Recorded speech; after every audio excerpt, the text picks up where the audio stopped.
is Edwige Mirandamon here, and today I'm gonna be discussing about March 7th when the case was closed. So November 22nd, that's the incident for March 7th. So it was proven in court on March 7th that the event on November 22nd was unlawful and kidnapping.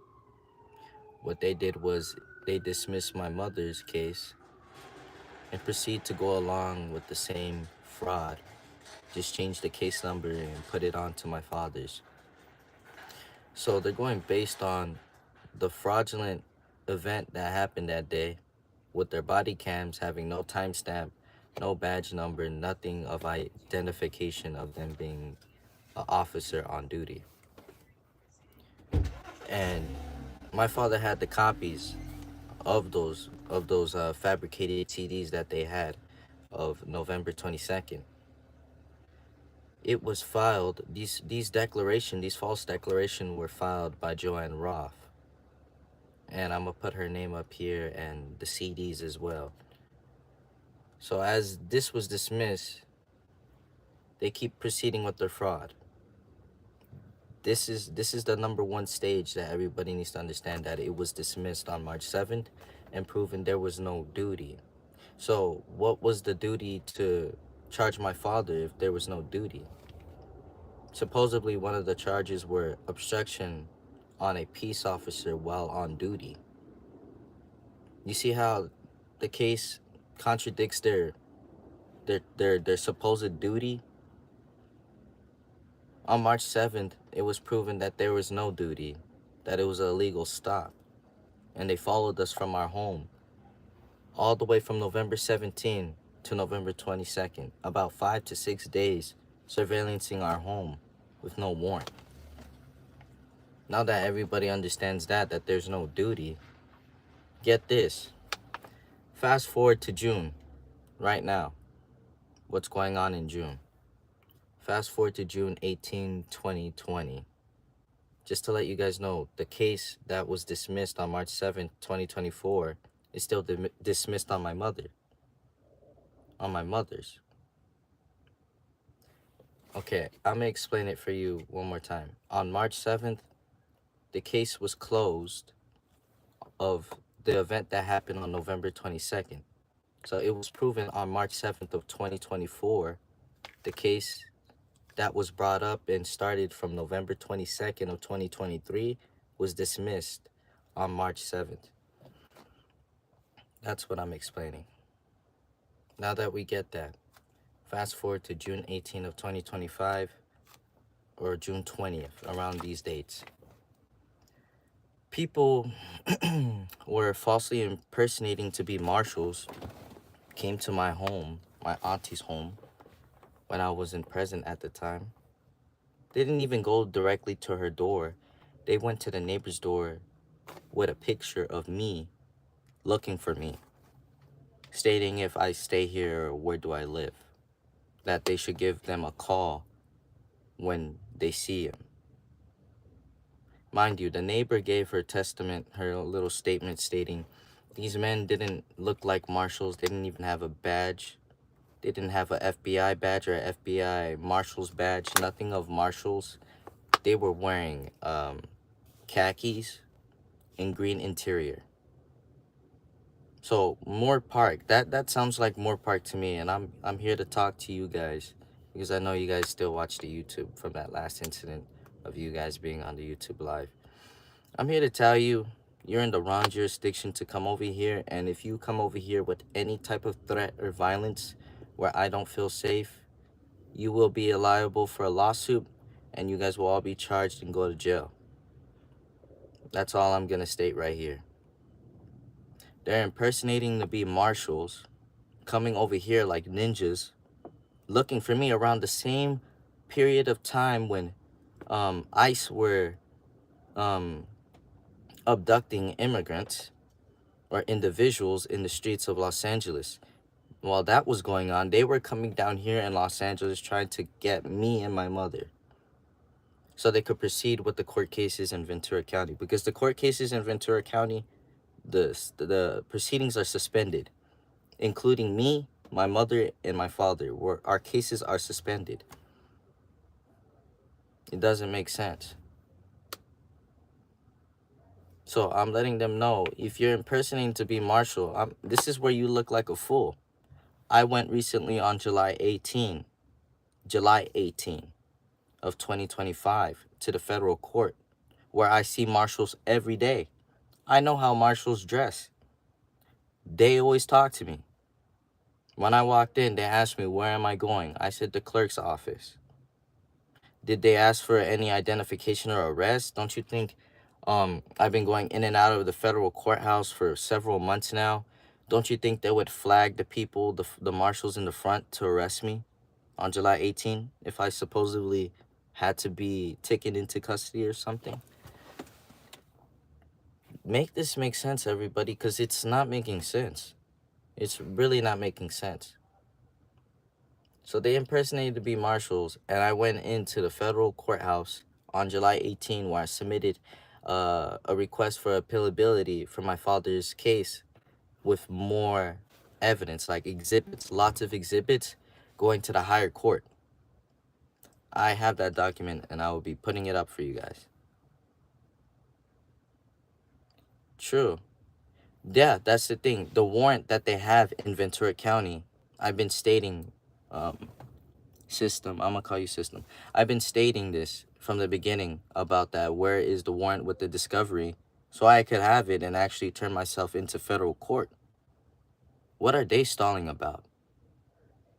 Don't you know that when I submitted the notice for removal, they never sent the docket, the court docket, the whole discovery of our case to the federal court?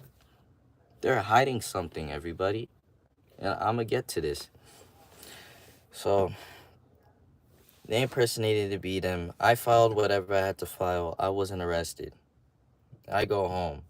A few days later, around, I'd say 4 days from now, like around last Thursday, last Wednesday, I get a call from my father that he's being falsely accused by a deputy, stating that he smacked somebody. And this is all on video. I have it here. As I stated before in the previous videos, that I gather all the evidence together as I'm talking. So stating that he smacked a inmate, yet he's in a dorm filled with witnesses that saw the whole thing, and including the supposed victim that got smacked is the witness as well. We got his statement. I'll be putting that video up here. She falsely accused him, walked up to his cell, disrespected him, called him crazy. My father stated, where is your diagnosis to call me crazy? This is straight up harassment, people, what they've been doing to my father in there. The fact that they haven't been giving him any medical treatment. This is very important, because I don't understand what they're doing anymore. And this is crazy. The same time, this lady, Ulrich, ULRICH, badge number 6039, she harassed my father, and I reported that. Me and my mother reported it to the watch commander, Mr. Lopez. There's a whole video up here that I'll be sending up here. And he said that they will gather an investigation that, and she is liable. He said, and that she is liable for a lawsuit, that he's going to gather an investigation. She denied my father his right to kite. She denied him the right to speak to her supervisor when she has no right to do that. So my father reported that to me. The man that my dad supposedly smacked, I got his statement, his whole statement, and that he sees what they're doing is wrong. And I'll be putting that up here later as well. I'll finish the video within a day or so. So as that's going on, let's go back to June 30th. Before the 1st of July of 2025, my father spoke with Jeff Chambliss about how he's not getting any information about his discovery, and that Jeff Chambliss supposedly said that he sent it, but yeah, my father never received it. So they're playing games, hiding his paperwork, so he could go and have a fair proceeding. Jeff Chambliss stated, "Oh, are you still taking your medication?" He knows as well that my father knows that he doesn't take medication and that he doesn't even have a diagnosis or history to take medication. So my father asked, "Do you have a diagnosis for me to be taking any medication? Because I do not take any medication."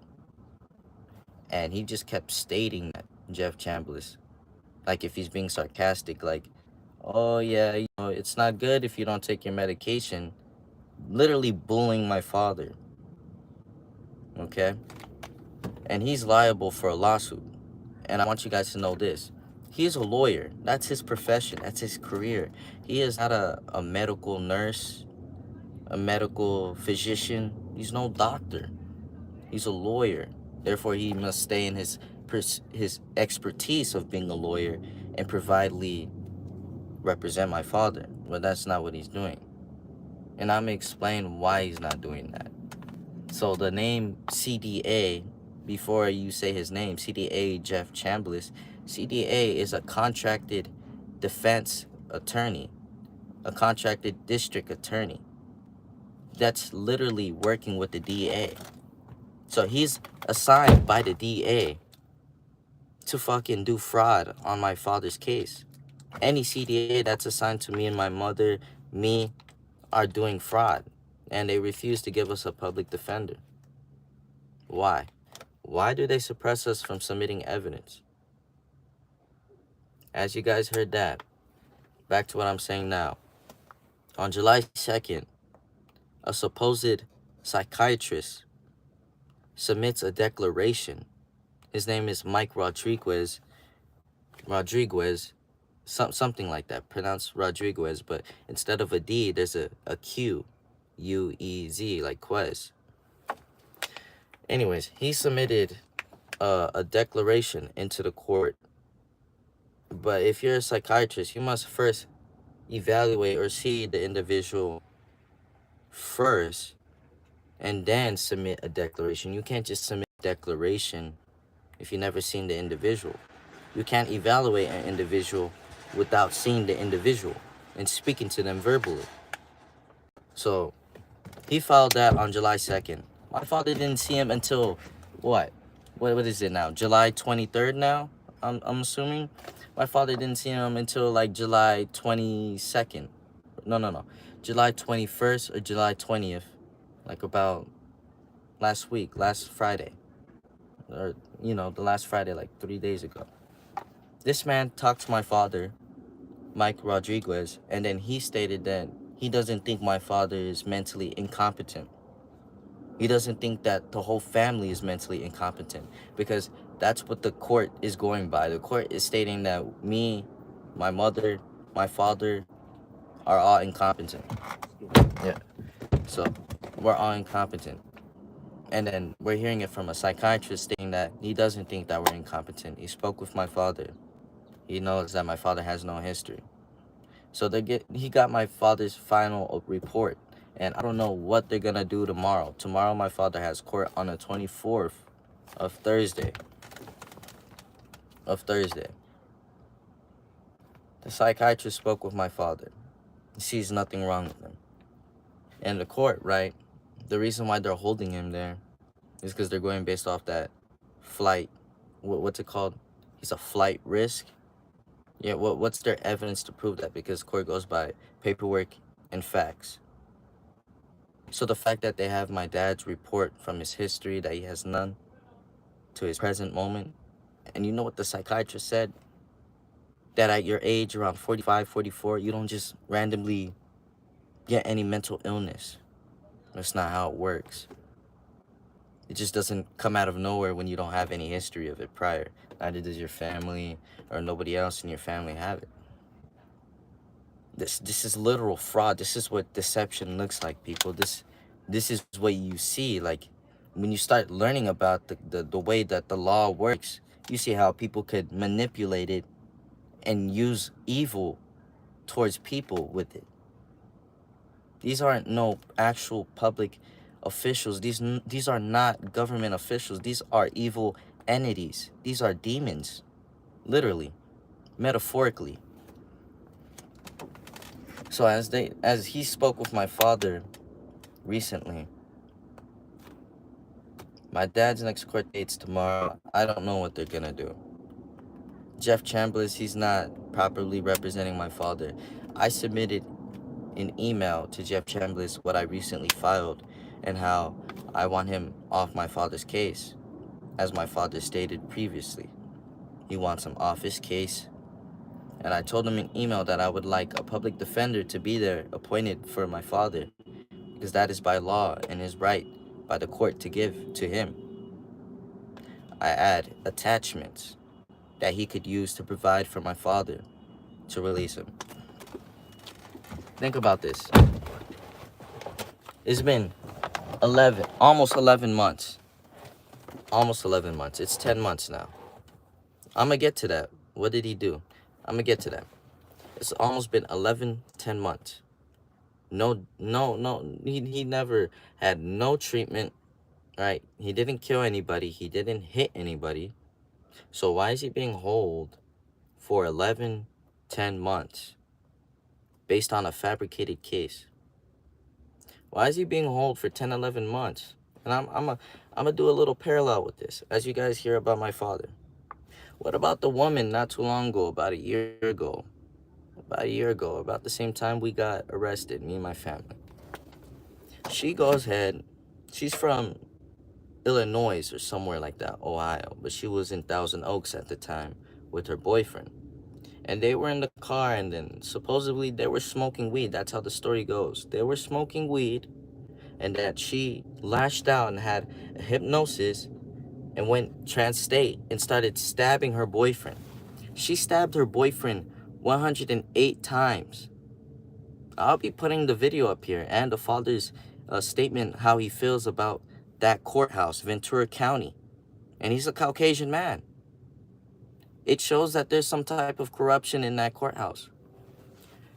She stabs the man 108 times, disfigures his face, disfigures him completely, where the cops couldn't completely identify who he was. That's how bad it was. Then she proceeded, after she sliced him up, she proceeded to try to slice her up herself and try to execute herself. She went into custody of the jail, didn't even spend the amount of torture and time that they hold me and my family in. They didn't hold her like that. No, she killed a man too. She killed a man, an innocent man. And guess how she got away with it? With a program, a deal. They gave her a deal to go into a fucking, a what? It's not even a whole fucking, program. It's not even like a place where you actually have to stay in, like a rehab. She only stood there for a little bit, like she visit in and out or whatever.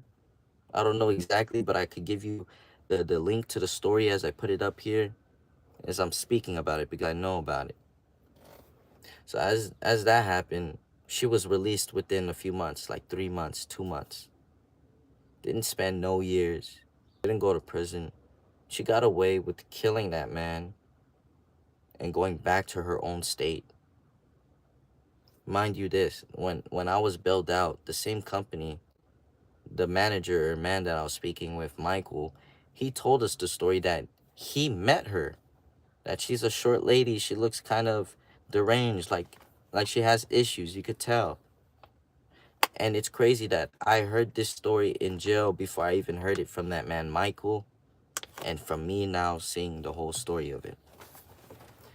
The dad of the whole thing, he finds it very wrong that the court is not doing its job properly. Like, it's injustice what they did to him, basically, to allow his murderer to get away with the murder. You get that? That shows how disgusting that county is. So what are they holding my father for? So tomorrow, they're going to have to explain why they're holding my father for. They're going to have to explain, because what are you holding him there for? I just explained to you guys a story how a lady got away with murder. She actually hurt somebody. and she gets away with it. My father didn't murder nobody. He didn't hurt nobody. He didn't break the law. So why are they holding him for 10, 11 months? And I'll tell you why they're holding him. Because they know what they did was totally illegal and unlawful, and he's aware of that. So when my father gets out, he will be filing complaints left to right, and I'll be right beside him helping him. That's why they do not want to release my father. They don't. They don't. Back to September 18, when they stole all of our stuff, including our dead relatives' ashes. I have a picture, I'll put it up here for you guys, of her little altar. She had a black vase with silver on it. She had some little decoration there on her urn. And this is the thing, people. The pain me and my family have gone through, they're trying to use it against us. My cousin, the one that has an altar, she was murdered about almost 3 years ago. Her 3-year death anniversary is next month on the 11th, and we don't have her urn, and it's very bad. They're using that against us, making it seem like that it was never there. My auntie arrived there when they took me, my mother, and everybody out of the house. My auntie was there to pick up everything, including her urn. They didn't give her urn.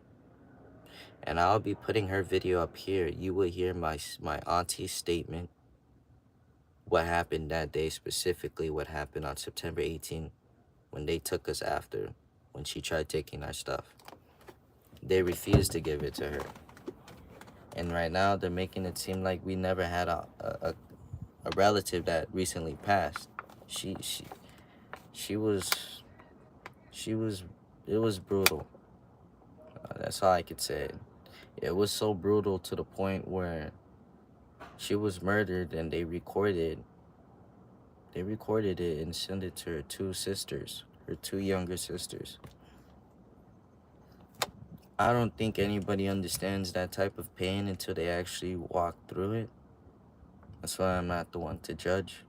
But I tell you, if you had a mother you grew up with, an aunt you grew up with, a cousin you grew up with that was female, then automatically out of nowhere you get a video of them being murdered, right? Them being murdered, and there's nothing you could do about it, and the police catch the people. I'll tell you who catched it. El Monte Police Department in East Los Angeles caught them and let them go. That's exactly what happened, everybody. What type of sick justice system is this? Like, where is the justice in all of this? Why does it seem like always bad things happen more to the civilians than it does with criminals? Like, it doesn't make sense to me. It doesn't. I want my cousin's urn back. I want it back. I want all of our stuff back. I want our catch back that they stolen. I want our money back worth of $50,000 of savings back that they've taken from us. I want all of our stuff back, and I want all those body cam footages submitted and shown to the public. I want it all shown. As I talked about Joanne Roth, DA Celeste Sanchez is literally filing false documentation, false declaration into the courthouse.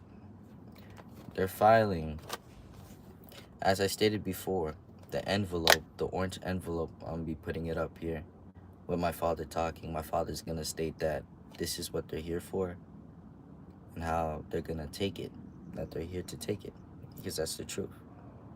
So now that I said that, I'll be putting the video together later on.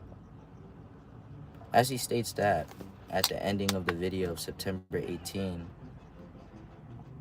there's an officer that breaks in. He kicks the door down, and he messes up the camera setting. but the camera at the top you could see him pick up an orange envelope. And that same envelope, you'll be seeing that they've taken. Like, they literally taken it. I'm gonna be showing you the other picture that they're using in court based on the same case that was dismissed on March 7th. The same case on March 7th. They're trying to go back to that and plead him guilty on a fabricated illegal stop that was proven unlawful of March 7th of 2024. Oh, sorry guys, the phone fell. So, as you guys see, that envelope has no timestamp, has nothing on it. It's literally a tampered with body cam, and I'll be showing you guys that, along with another body cam of September 18. Yet they're not showing us any video or more pictures of that. But this is where the crazy part is. They cropped out the bottom part of the body cam. And what's crazy that day is that my mother was in front of my dad, and my mom was in front. No, I was in front of my mom. So my dad was in front, behind right there. My mom was in front of my dad. I was in front of Steve Donlon. I could see him. Why aren't they showing the whole picture? Why did they crop out a part? You literally see the whole picture. It looks cropped out. Like it's edited with. It's tampered. I'll be showing you that, including the thing I recently filed. So I'm prepared for tomorrow. I'm waiting for tomorrow. They must release my father because he's been eligible since the beginning, and everybody knows this. He's been eligible. I put it up here before. He's eligible for release. He's literally eligible. So why are they holding him for 10 months? Not even going to trial yet. Can you believe that, everybody? All this whole time, it hasn't been going to trial. It's just been continuance all along. Why? And all of a sudden they want to do this release program. Yeah, he has no history of drug abuse, no history of any type of mental illness or history of any of that, and they want him to do that, take a release program. You know what that means, everybody? It's like they're giving up on going to trial completely because they see the amount of evidence that we have. We gathered all of it. We've gathered all of our evidence. The YouTube channels are evidence. The whole YouTube shows everything. It contradicts them more than once. More than once. It's all on this channel. And they want to do a release program because they don't want to go to trial no more? What? But if I weren't trying as hard as I was, if I wasn't doing any of this paperwork to federal court, none of that, they would have destroyed us, everybody.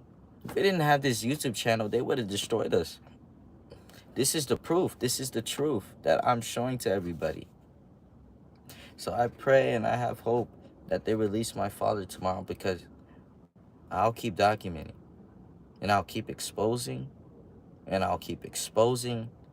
I'll be putting addresses up. I'll be putting names up. I'll be putting emails, phone numbers, you name it. I'll be putting it all up here. Their pictures as well. I'll put all of it up here. And guess what the thumbnail's going to be? It's going to be Steve Donlon in his classroom with his old teacher. That's what I'm going to put up here. It's an old picture of him. And he's going to be labeled as a dirty cop, because that's what he is. He's a disgusting, dirty cop that makes the good cops look terrible. And he should feel ashamed and embarrassed, because, man, if you wake up every morning and go to sleep at night like nothing ever happens, you're a loser. You're weak. And when roles are switched, when roles are reversed, when it's time to see you in that jail cell, yeah, we'll see who lasts longer without breaking. Yeah. But besides that, Your time will come, Steve Donlon, you and everybody, all your minions. And if you're still coming out here into our jurisdiction, I'm just letting you know this is a warning that you're not welcome in this jurisdiction because you have no duty in this jurisdiction. You have no justification in this jurisdiction. You have no business being in here. So I tell you to tell this to all your little colleague minions, including Matthew Rodriguez, to let them know that you have no jurisdiction being in my county. I don't live in Ventura County. I don't have anybody associated with family that lives in Ventura County. I have no business in Ventura County. So neither do you have any business here in Los Angeles County. Don't be coming to my family, my neighborhood, antagonizing our neighbors and our family. Because that doesn't sit well with me at all. It doesn't. Just letting you know, Steve Donald, I'm watching. And I'm ahead of you guys, and I know your next move. So I'm watching. Thank you. I thank everybody for watching this. And I thank everybody for listening. I just hope everything goes well from now on. I'm tired. I'm literally tired, but I'm going to put all these videos up. Everything that I've discussed here, I'm going to put it up for you guys. But just know that March 7th, that's the official date that dismisses all cases. It dismissed November 22nd, the first case. November 22nd, the illegal ambush that is on this YouTube. You will see that, everybody. I'll put it up here for all of you guys. Celestia Sanchez is filing false declaration of these photos. Even the photo of the CDs, literally the CDs dating back to the preliminary hearing of March 19, 2024. 2024, March 19. It was a preliminary hearing where Caitlin Ochipinti, Steve Donlon, and Joanne Roth were all there. I was in the testified stand. My father was being testified. As he was testifying, the DA and... No, not the DA. Caitlin Ochipinti and Steve Donlon are in the room while my dad is testifying. Or no. It was something like this. You cannot have the same party within the same room. They kicked us out. Meaning, that same preliminary hearing when my father gave his testament, when he was about to give it, they put me, my mom, my brother outside the room while my dad was testifying, while Caitlin Ochipinti's in there writing false reports. So she's writing reports. You can't write reports in court when you're the witness. You know, it doesn't make sense. You can't be the witness and write reports while somebody's giving a testifying. No, that's not how it works. She's not even supposed to be in there, just how they kicked us out. But back to what I was saying about March 19 and that preliminary hearing on the first case. March 7th, it was dismissed. They changed the case number from my dad's and kept the same case proceeding, keep going off. It's like a leverage. They used the first case. They even lost in it from my mom. It was proven that there was no duty to even be there. So how can you charge people in that car if there was no duty and it was proven in court? You get it, everybody? Like, it doesn't make sense. How does that work? So March 19, the judge stated, I think his name was Paul Feldman, something like that, Feldman. He stated that this case is a low bar, that it shouldn't even proceed. It's not sufficient enough to go to trial. There's not enough evidence to take Edwige Mondesir to trial. So that just states there, everybody, it's a low bar, and that first case is a leverage to tarnish me and my family's name. Because what you hear could be easily received to you. Like it's like this. I don't know how to explain it. You must see and you must think for yourself in order to state whether if something's right or wrong. You can't always have somebody spewing in your ear, hey, this is correct, this is right. No, no, no, no, that's not right. This is right. Kind of like the news, how they tarnished me and my family, stating it's an eviction, but yet I contradicted the news, showing it's more than an eviction. It's not even an eviction. It's a cover up to cover up that student, Nathan, Daniel Nathan Becerra Barbera, so he doesn't have a felony and he's not charged or doesn't have a history of criminal priors. Why? Because he brought a gun on November 17. From November 15, where he told the students and showed, to November 17, where he showed one of the witnesses stating it's in his backpack that he's gonna go into the bathrooms and fight me. That he consent to a fight, that he's gonna use it on me in the bathrooms if I try something. It's an automatic felony for somebody to bring a gun onto school campus. The fact that he has connections with law enforcement and that they won't do nothing, his text is literally playing out what he said. That I have cops in my family, what the fuck are they gonna do to me? It's all on YouTube. So what the fuck are his family members and cops, police police and his family, what are they doing exactly? Nothing. They're not doing nothing. So that evidence predicts what he's stating is true and what's going on in the real time. It's like enough evidence here. So I don't know, everybody. I just know to keep going, documenting, and that's it. But I'm trying to give as much information as needed. And later when I have the time, because I've been quite busy, that's why I haven't been uploading recently. I finally get to go live. But I'm gonna tell you this, I'm gonna create a Dropbox. It's gonna probably be called, you know, Edwige Mondesier's Family Evidence, right? Something like that, or maybe short. And I'll be uploading all documentations that I've provided recently and all documentations from the past to the present moment, or all documentations that I submitted into federal court will be in that Dropbox. And I'll keep uploading Dropboxes, and uploading them everywhere, all over it. But like I said, everybody, I'm waiting for tomorrow. They better not do any illegal bullcrap tomorrow. They've gotten my dad's statement for tomorrow. I mean, they got his report for tomorrow about how he has no priors, has no history, has no violent tendencies. So therefore, what is he there to be held for? Why is he still in the jail? That's what that report's gonna be based on.